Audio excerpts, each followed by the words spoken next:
Rape is one of the fastest-growing crimes in North America.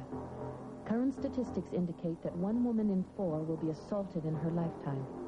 Rape has serious social consequences. Increasingly, it is causing women to fear men. Rape affects us all.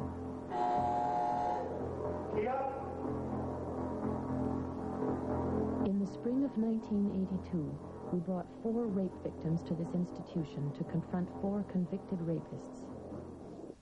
It's not just, sticking it in a woman. You take away part of her that she'll never get back. Ever.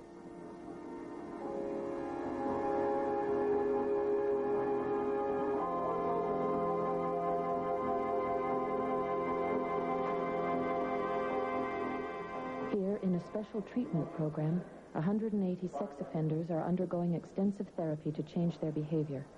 For convicted rapists, this program is one of the few alternatives to prison. These women are victims of rape.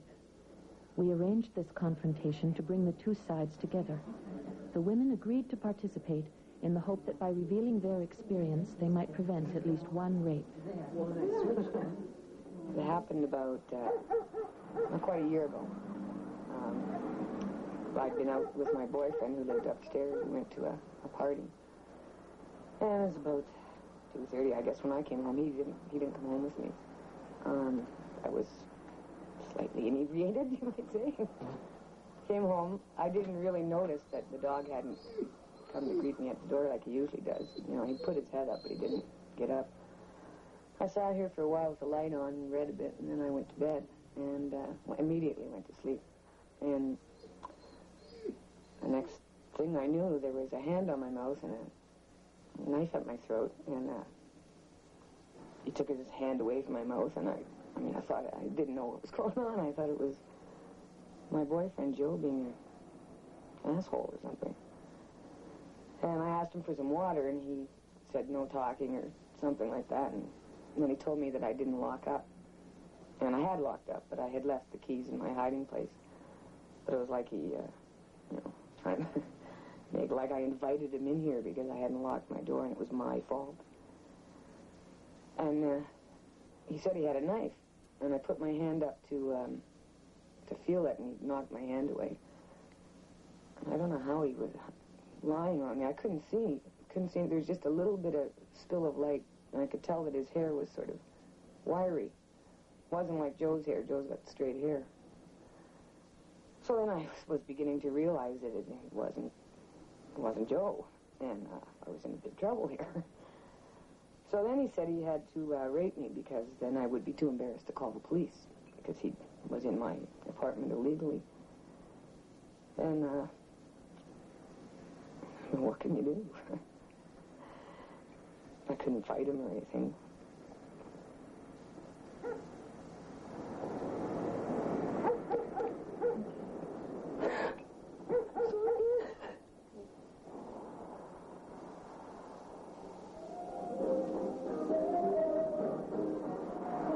It was 5.5 years ago.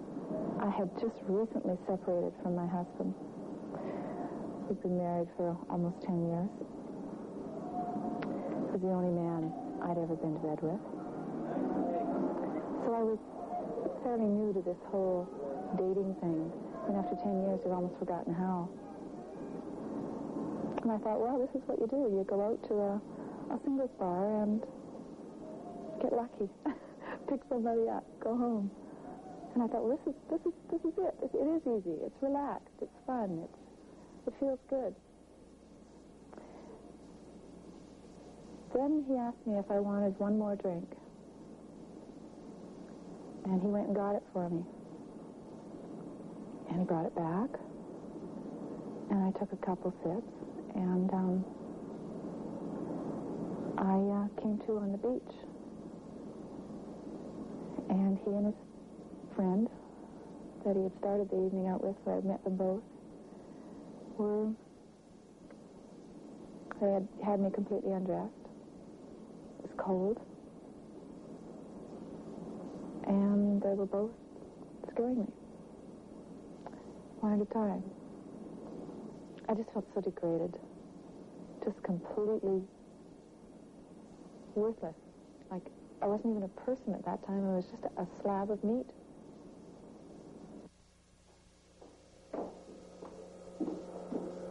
I was, at that time, 20 years old, and I had been hitchhiking for years and had dealt with any problems that I'd had, so it didn't seem like a big deal.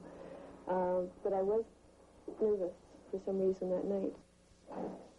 He turned off of Hastings, and then he turned right again, and I went, no, you've gotten mixed up, and that's not the way it is, it's back there. And I was turned around like this, and I looked down, and he had this little pistol pointed at me, a little silver gun. And my immediate reaction was to jump out the door, which I've done before. But I felt like I was going to get a bullet in my back, and so I didn't move.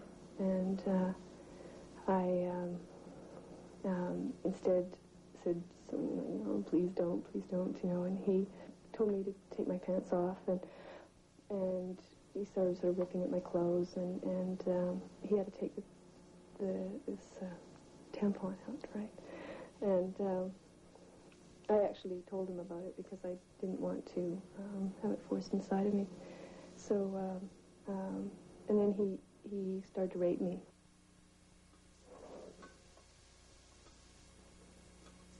It was about just over 10 years ago, and it was 40 below that night.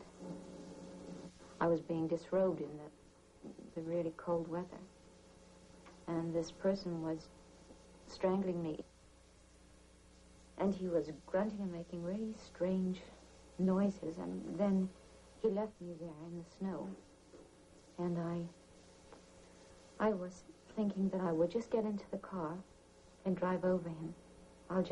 That's what I'll do. I'll just get in the car and I'll just drive over and over him till there's nothing left. But I couldn't move.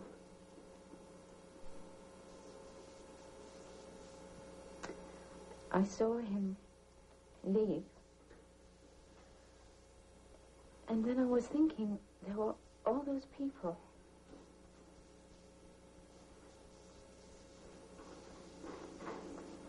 But nobody came.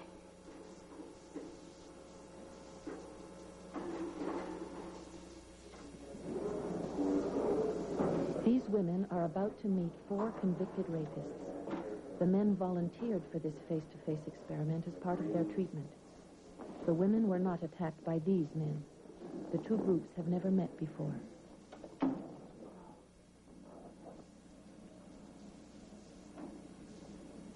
Hi.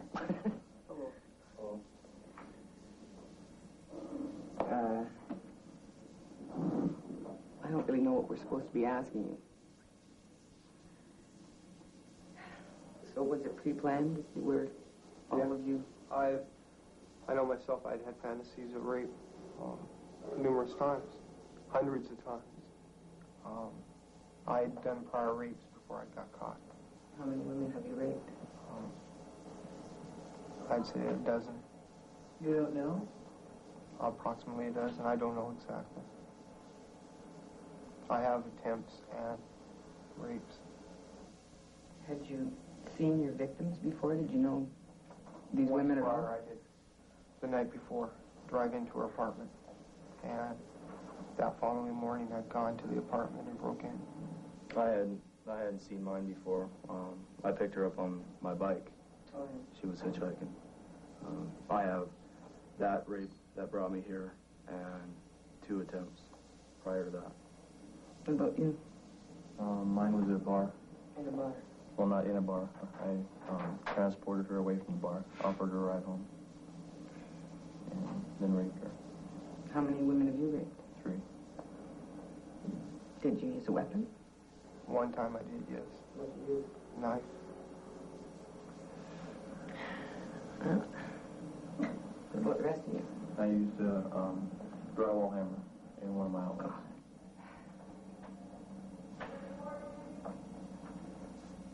So I got in my car, I went to my trunk, and I pulled out a drywall hammer.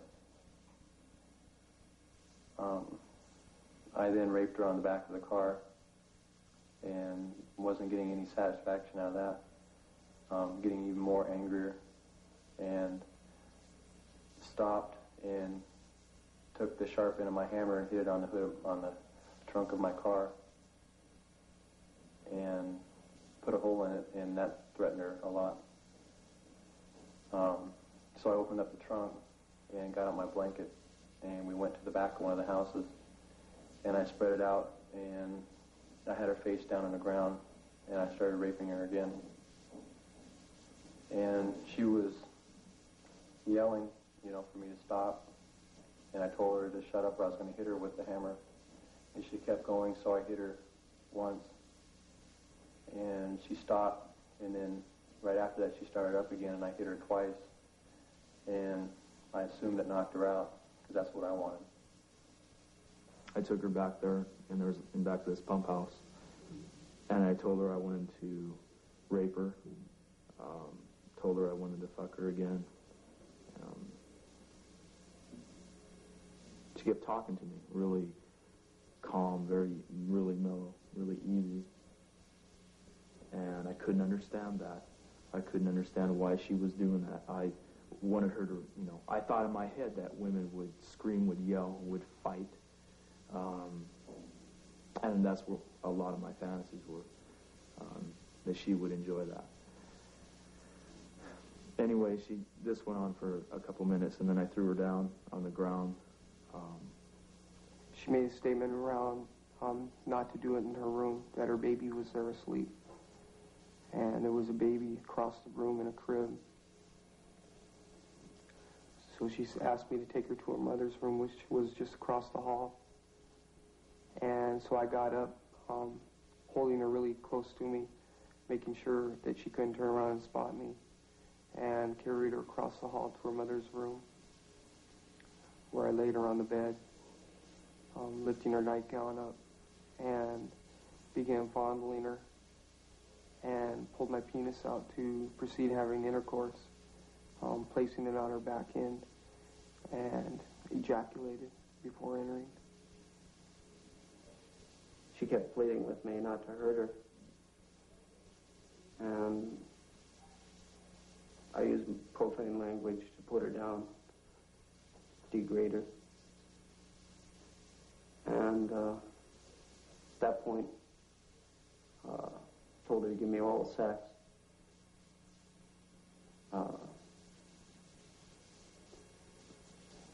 She put her mouth over my penis and pulled her head up, and I forced her head back down. She jerked her head up, and she jumped from the car.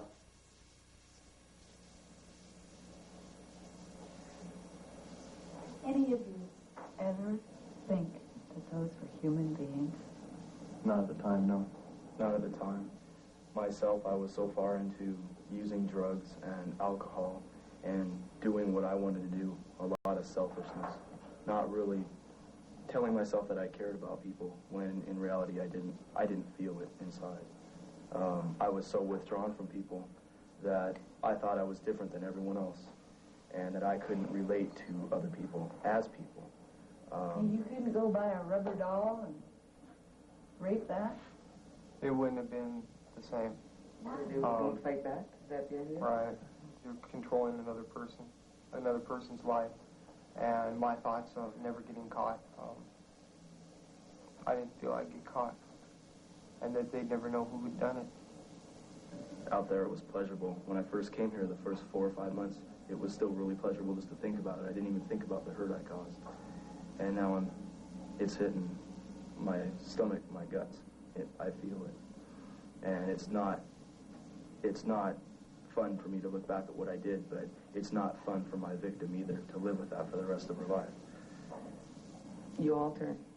People like you alter our lives so much. I used to be quite an independent person, and now I'm really scared a lot of the times in my life.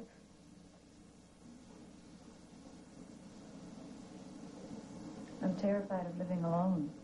I'm terrified of being alone and unprotected. I'm so sick of being afraid all the time. Yeah, I hate you guys. I can't feel sorry for you.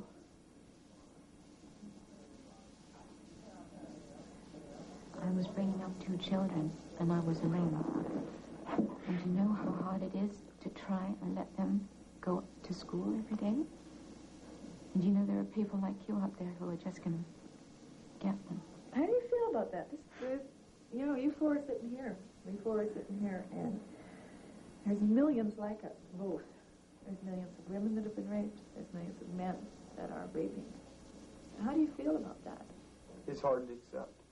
It's hard to accept that you have that in your background, and that you still have the desire. That the desire is still there. You still have a desire to rape? Yeah, there's times. Yeah, that if I go far enough down to where I put myself down and don't care about myself, yeah, I still have the desire. What if you were offered to be castrated?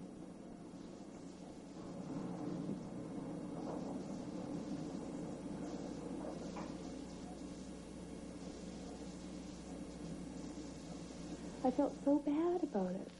It's so weird. Like, it changed my life in a way that for the first time I was scared. I was always crossing the campus at 3, 4 in the morning and never thought anything about it. I could handle myself. But suddenly, a car would start up, a block away, and I would just run, like my heart in my throat, and I was like, he's after me, and he knew my name, he knew where I lived, and, and just the fact that anybody else could have that kind of power, too. Like, I found that out for once, and it was just,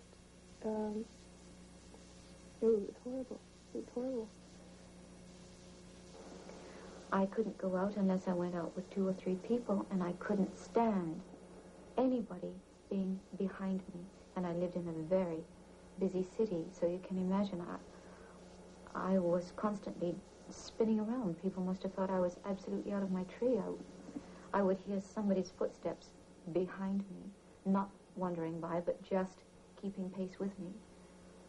And I would just spin around on them with my hands flailing. I couldn't be alone. I mean, I couldn't even be alone for a minute. And Joe was a salesman. He was going away on a trip. So I felt that I had to get my shit together pretty quick. And I also felt that I was going to come back here, and I was going to live in this little place. I mean, I really like it. And it wasn't going to take that from me. He'd already taken enough. I didn't leave my house for 2 weeks. I didn't even tell my girlfriend, who I shared the house with. She just couldn't figure out what was wrong with me. And then finally, when I did tell her, she urged me to go to the police. She urged me to go to Rape Relief, and I just backed down. I just said no. In North America, a woman is raped every few minutes. No woman is immune. Women of all ages and backgrounds are being attacked. Because of the shame surrounding rape, most victims are reluctant to reveal their experience. Rape crisis centers have sprung up all over North America to answer this need.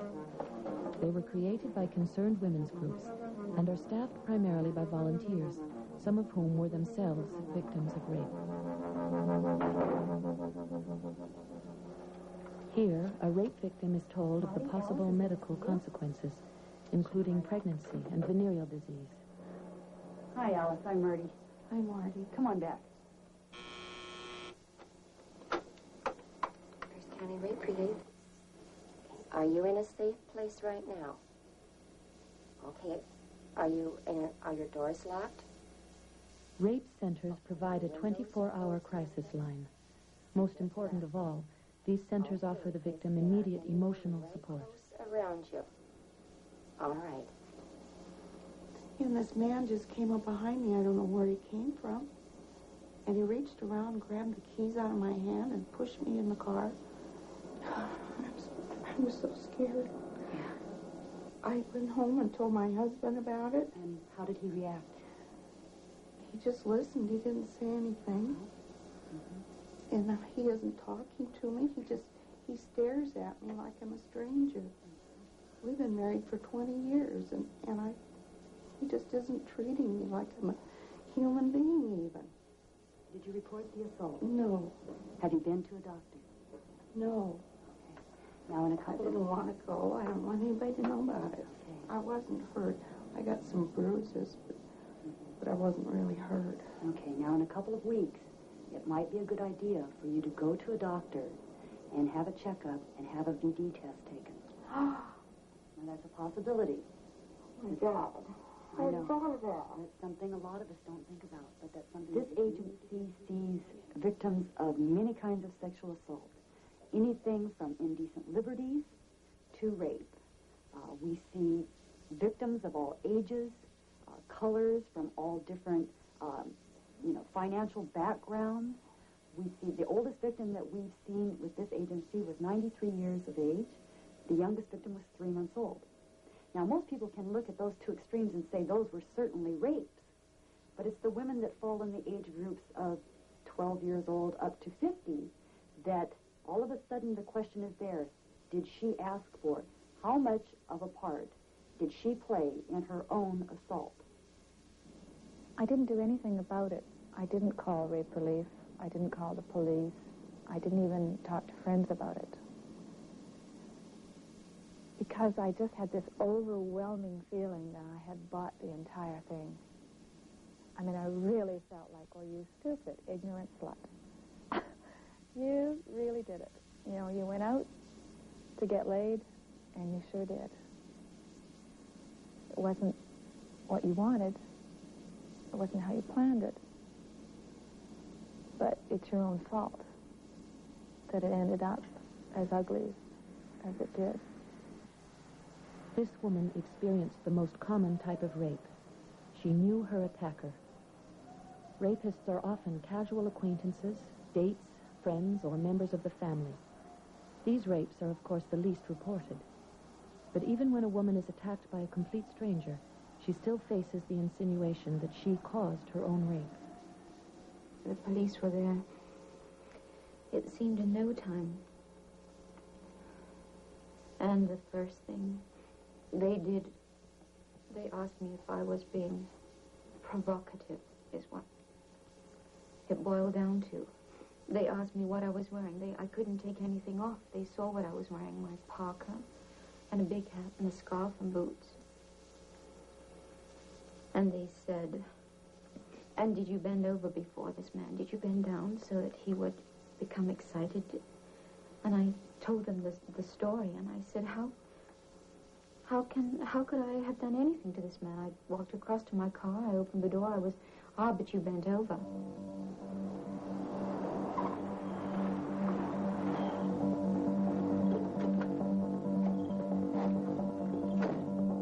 For those who are attacked, the rape is just the beginning of the humiliation. Most victims are afraid to call the police. They know that the police, in general, have not been sympathetic to rape victims. In fact, only one victim in 25 ever reports her rape. Women are asked what kind of underwear they were wearing, whether or not they've had sexual practices before, what their sexual practices are, what kind of sex is acceptable to them, everything, but whether, in fact, this guy violated their right to say no.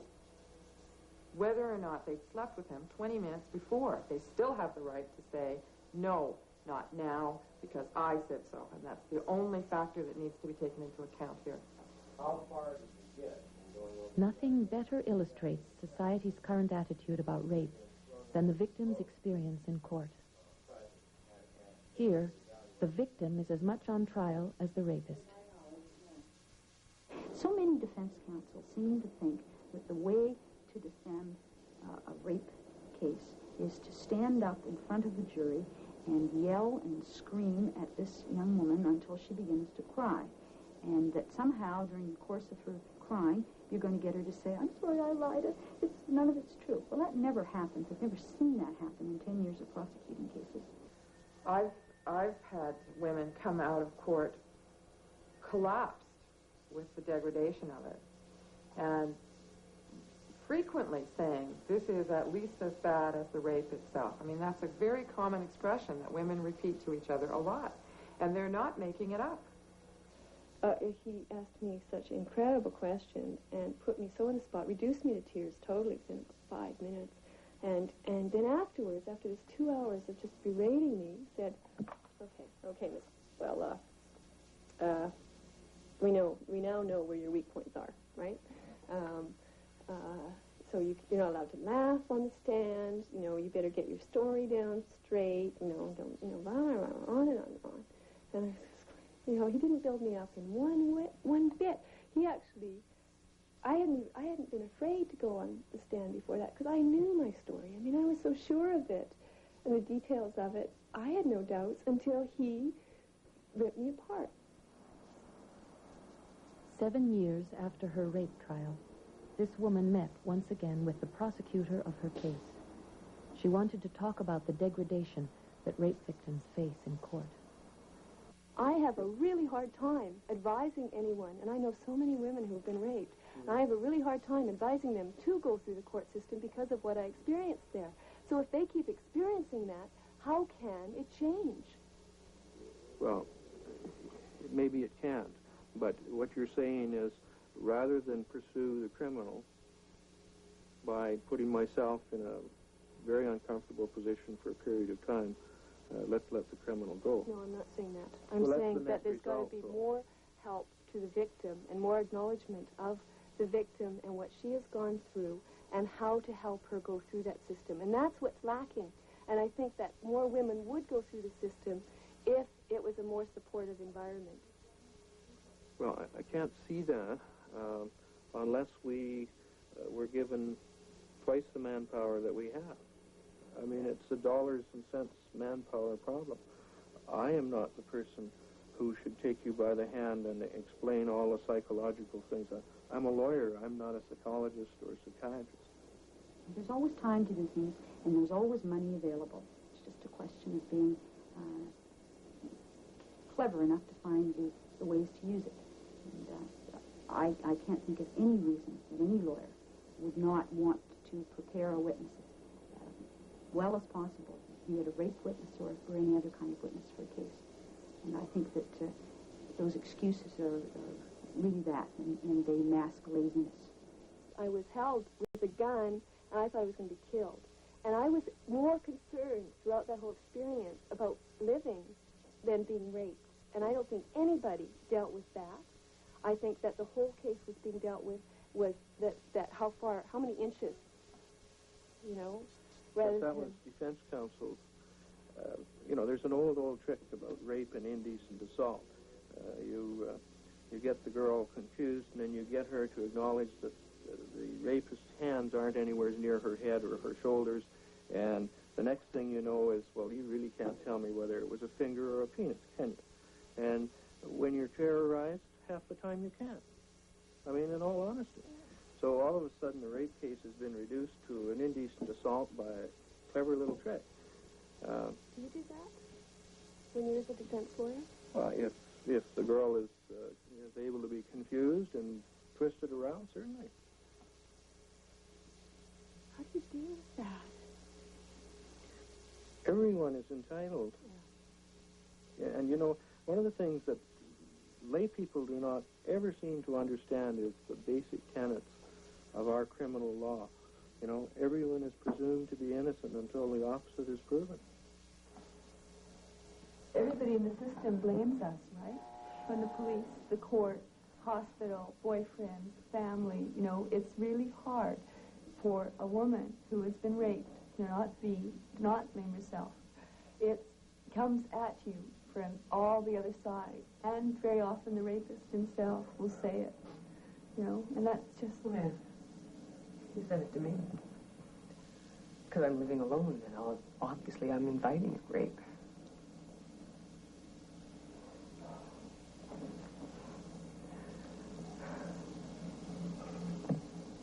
I never even reported those guys. Because this came out of that glad I was alive and feeling like it was my fault as I went into a bar to meet some people and to have a good time.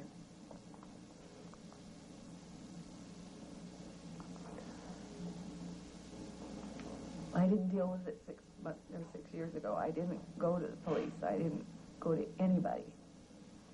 And I thought I got a handle on it. I thought I had taken care of it. I haven't. Yet it's opened up in a hell of a big wound. I'm really fucking scared that I'm not going to ever heal.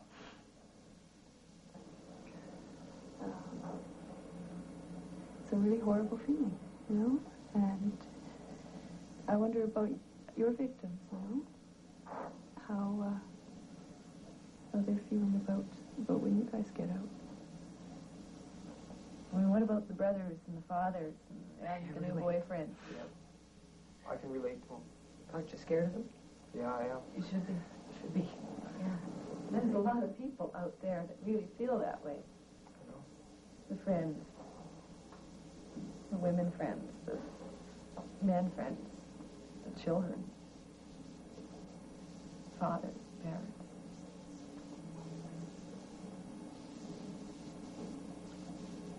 Because their lives are really shattered, too.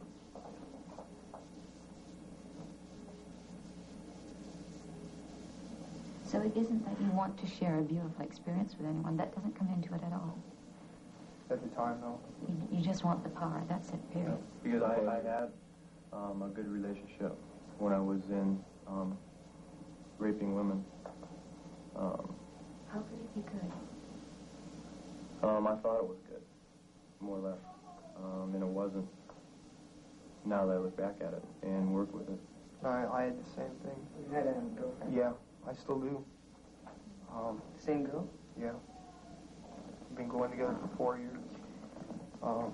I've been going with her for approximately a year and a half, and I was raping her, controlling her, fantasizing when I was having sex. You were raping her. She didn't want to make love. There were times she didn't want to make love, and I made love to her anyway.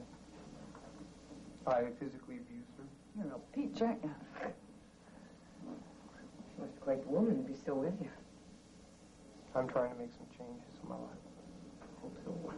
How would any of you feel that your mothers or your sisters or maybe children, so if they were raped, what would you like to do to the person who had Kill done this to them? Yeah. I had the same experience being in here.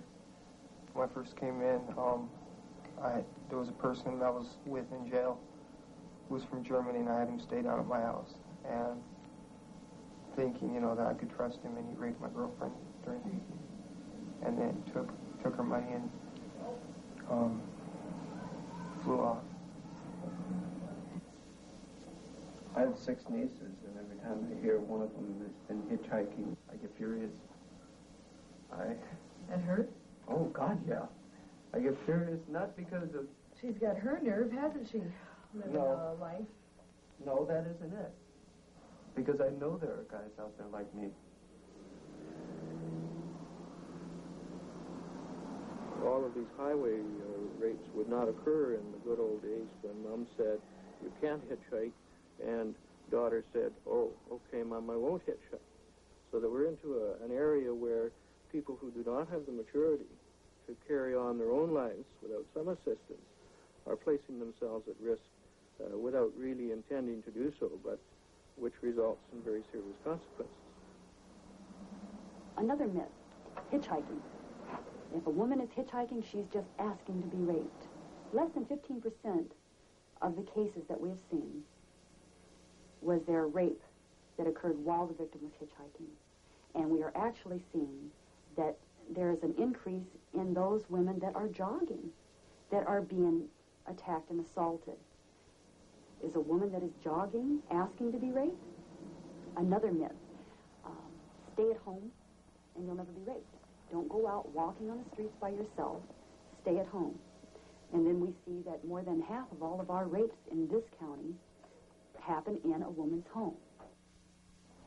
See, we tend to limit women's freedom to walk about, hitchhike, jog, dress the way they want to, and put the responsibility of the assault on them and take it off of the offender.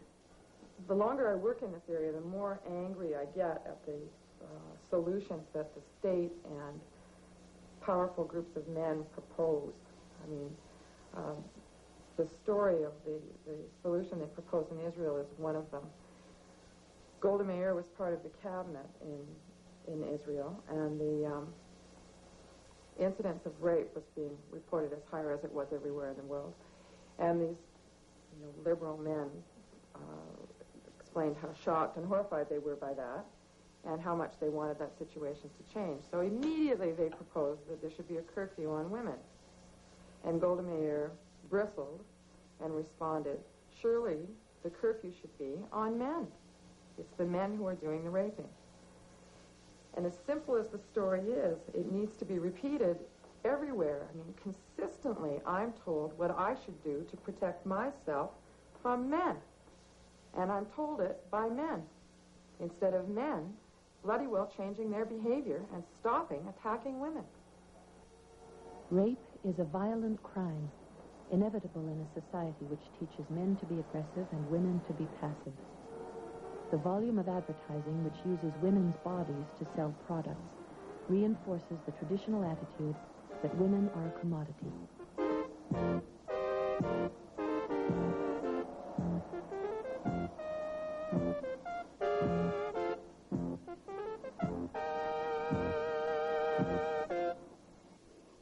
Rape, as you know, was initially a property crime. And so the prosecutors, in effect, were not the woman in the state, but her father and her brothers and those persons who were interested in her property value. We give husbands sexual access rights to the bodies of their wives. A husband in most areas cannot be charged with rape of his wife. He has the right to have sexual intercourse with her anytime he chooses. Men who strongly identify their masculinity with sexual dominance are not likely to see any difference between what they call seduction and what women call rape. I've had women come back to me and tell me that sexual exchange that I had persuaded myself was seduction or a nice time was, in fact, when they looked at it, rape. They'd been pressured. They hadn't given full consent. I think most men, if they really heard the truth from all their sexual partners, would get some of those stories. My own sister was raped and murdered. Every woman that I've known well enough for her to tell me the truth about her life points to times when she was forced, pressured physically, pressured economically, pressured emotionally into sex that she didn't want, or hit, or both. It is generally accepted by psychologists that only one victim in 25 reports her rape. In 82% of the rapes studied, the victim and her rapist lived in the same neighborhood. A significant number of these occurred in relationships, many in marriages. There's not a woman alive who doesn't function with the fear of rape or the fear of being battered by a maid. As soon as I'm talking to a woman on the crisis line and I tell her that, in fact, it's one woman out of 4 in Canada over her lifetime who's attacked and usually successfully attacked by a rapist, the whole conception of what's happened to her changes.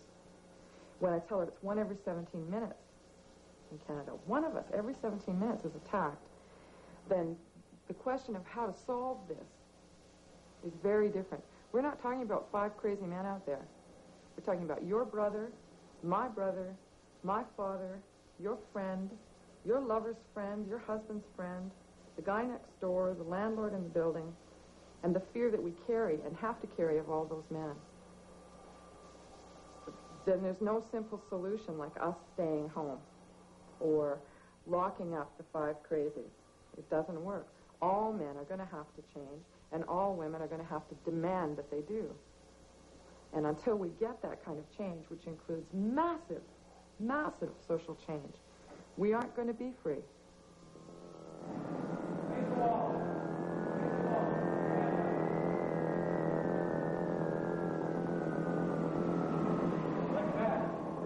Until recently, society's only answer to rape has been to imprison the rapist who gets caught.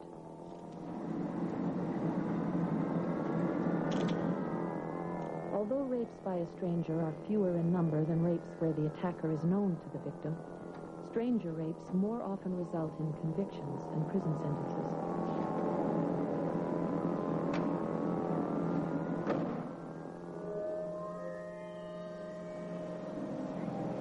Let's talk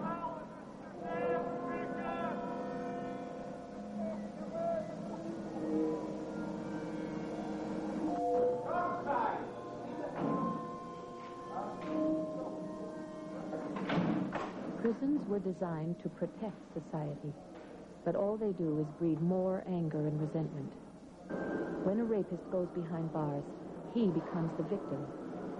According to the Con Code, the rapist is the lowest of the low. I saw what happened to other people, other sex offenders, and I didn't like it. It made me sick. I can think of one young fellow that was in Ocala when I was there. He's 17. He was in for decently assaulting a female, and he had a broom handle pushed up his rectum 18 inches. And when I went to Riverview, that's a mental hospital, for a 30-day examination, and I saw him there, and he's a vegetable. And it's quite a price to pay for an emotional problem. I was beaten from head to toe. I lost 2 front teeth. I had no hair. I was bruised and scarred. I couldn't eat for a couple of weeks. Like it was 45 people using their handcuffs and their boots that were free to just do whatever they pleased for an hour and a half. The most violent rapists have usually been through the prison system at least once before. Rehabilitation rarely, if ever, takes place in prison. Cry for treatment, and there isn't any. I personally was told that I was so dangerous that upon release, I would probably last about 2 weeks before I raped or murdered. And upon receiving that psychiatric assessment, I asked for psychiatric help, and it was refused. They said they don't have anything for me in the system. Even senior penitentiary officials admit that prisons are not successful in dealing with rapists. We do not profess to rehabilitate anybody. What we say is, if anybody is motivated or interested in helping themselves, then it's inherent on us to provide for that. What we haven't provided, as I mentioned, is really good sex offender programs. There's a few other things we haven't provided either, but we certainly attempt to provide as much as we can. Now, they say a woman is being raped every 17 minutes out there, and we're not doing it. We've got the perfect alibi.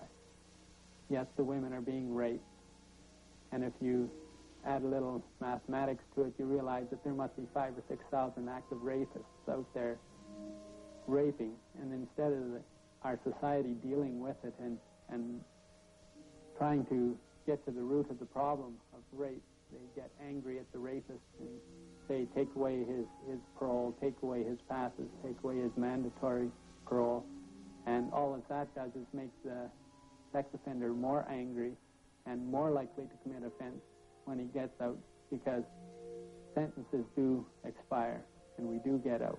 And if you let me out without training me or helping me, trying to deal with my problems, then I can't help but be worse than when I was when I came in. And when I came in, I was a rapist.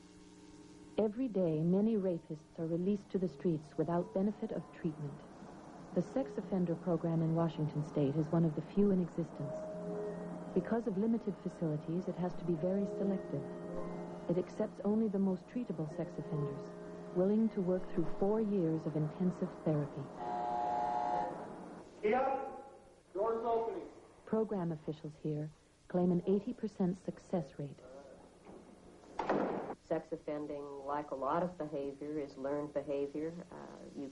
If you can find ways to interfere with it and change it and substitute new behavior in its place, then there's no reason why sex offenders can't change their behavior, as well as people who smoke or drink or have some sort of addictive habit, which is essentially what sex offending behavior is. It's a compulsive, addictive habit.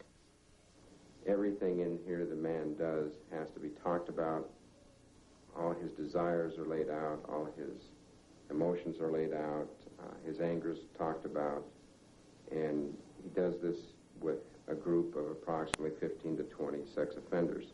You come in this program as a child molester or a rapist, and you expect to walk around like everybody else. Well, you can't do that because you went out there and you hurt some people, and so we don't know where you're at. You've displayed a high amount of anger, a lot of violence in this group, yet you're not willing to communicate it. At times you throw out loud screams and yells, and you intimidate other members, but yet you're not getting in touch with the feelings. When you're sitting here laying out all this stuff about how you're hurting other people, if you were hurting other people, what about your victim? What about her? Yeah, I hurt my victim. How? Physically and mentally. I raped her mind because she'll never be able to forget what happened that day. I scared the shit out of her. I raped her physically by she couldn't do a fucking thing. He has to be honest, and if he's not honest, the group is confronting him and telling him they don't believe it, keep talking until he can come out with it. One man is not going to fool 20 sexual psychopaths because they've all got the same type of behavior. They can see that man's pattern, they know that he's lying or he's not lying, and they know when he's trying to pull a scam on them.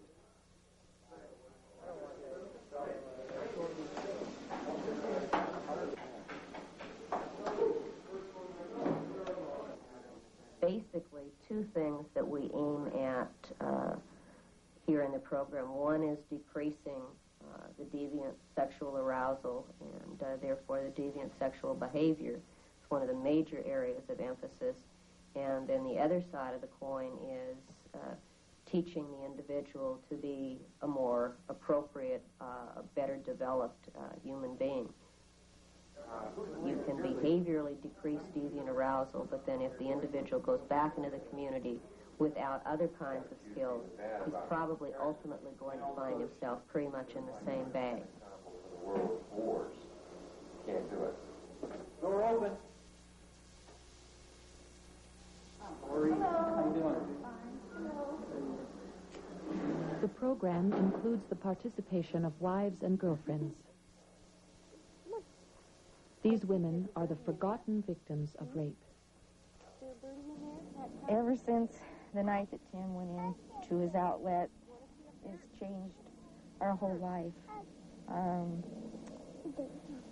Our oldest daughter had to go to school for a while with the victim's son. She was constantly being teased and harassed because of her dad being in jail. And, she was told that her father had raped somebody. We had to move from the neighborhood, of course. I had to quit my job. It was plastered all over the papers. Most of my friends found out through the paper, which was really hard. The church I was going to, they were very supportive, but it still didn't, take away the feelings I was going through and what my children were going through at that time.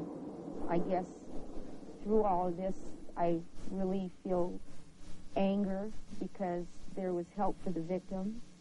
Tim was protected by the law, and here we sat, nothing. Rape and child molesting both are in the paper every day. I mean, you can probably find anywhere from 1 to 5 articles. It's really hard to sit and listen to people sometimes because, their idea is a person that they see in the movies. He's the real lowlife, the long scraggly hair and he's just the real seedy guy. The guy, he just like he crawled out of the gutter. And I try to explain to him, that you'd be very surprised because he's not that person. He's probably the clean-cut guy that you just, thought was a real doll. And he could be the one who'd, wait for you in a corner and rape you. There's more and more rapes taking place. There's more and more child molestations taking place. And the public has to do something about it to stop it. So either we're going to develop programs like this to deal with their behavior and put them back into the community so they pay back and work with the community, or we're going to put bigger and bigger prisons so we can put them away for longer and longer times. The public has to do one thing or the other. You can doing it just one time. You have the potential. Not like the guy who's out there who possibly has the desires and the fantasies but hasn't carried it out. He doesn't know that he can do it. I do. I know I can do it, and I know I can do it again. And that's why I'm not okay. So where does that leave us? Like, are you going to stay here forever? Are you going to stay in prison forever? Or are you going to just keep trying not to pick people up on the side of the road? Like, where does that leave us? I know I don't like that person within me that gets that way. I keep saying divorcing it from myself, and I know it was me. You know, it was me that made the decision. It's learning to accept that that is in me and trying to control that part of me, doing that day and night. I know that if I had gone to prison, that I would continually be that type of person. That would be foremost in my life, is reacting that way. That's what bugs me, though, is because you say, I keep feeling that you're just thinking about yourselves and never about the victims, the women that you have raped and that you have damaged. And this is what we want to bring out to you, is because it always seems, everything I keep hearing is you, you know? And I don't feel any awareness for those women. It's not just, you know, sticking it in a woman. You take away part of her that she'll never get back. Ever. With me, it's been the longest. It's been over 10 years. Man, I won't ever forgive him. I'll never forget. God, I wish I could.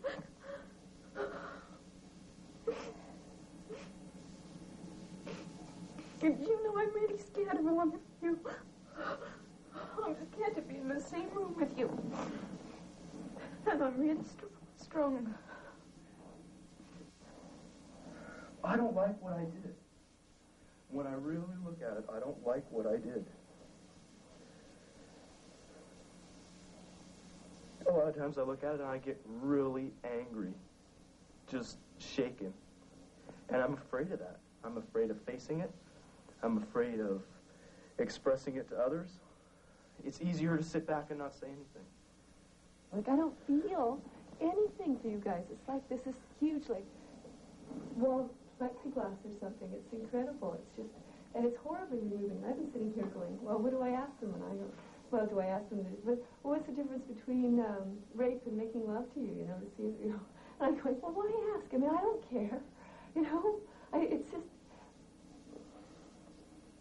you know, I mean, every one of us had relationships destroyed. Very, very, well, they weren't great relationships, but we thought they were that time. And now we're trying to find out what is a good relationship. We don't know. I don't know. I don't think you guys know. I don't even know if you could even offer that after you leave here, you know? And I think that's the quality of men out there. It's just, you know, God, you guys stink. And to hear you talk about your outlet makes me just want to puke. If you don't think about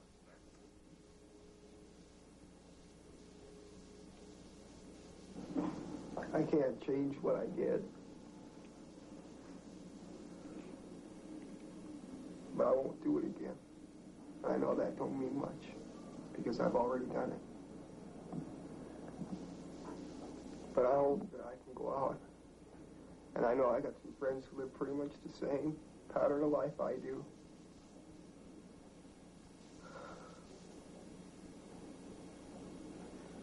And be able to maybe help them, because I ain't gonna ever do it again.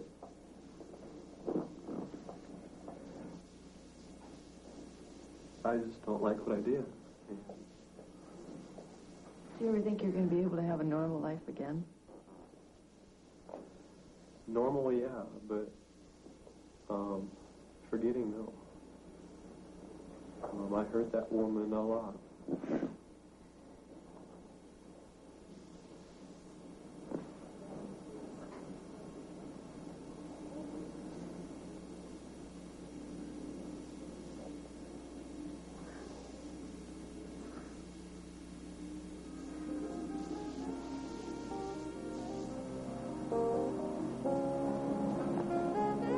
Affects everyone, yet very little is being done to stop it. Keeping a few rapists in prisons and treatment centers has not eliminated rape.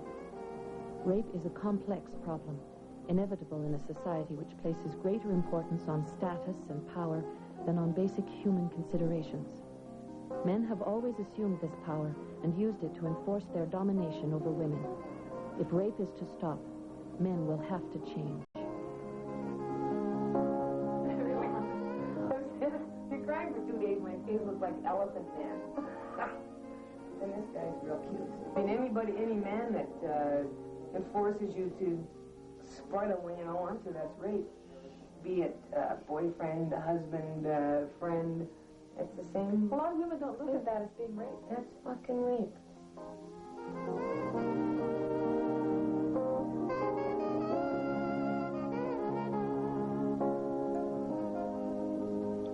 Rape Face to Face was one of the winners at last year's DuPont Columbia Awards. To find out who will take home the honors this year, stay tuned for live coverage of this exciting media event. The DuPont Columbia Awards, just minutes away at 10.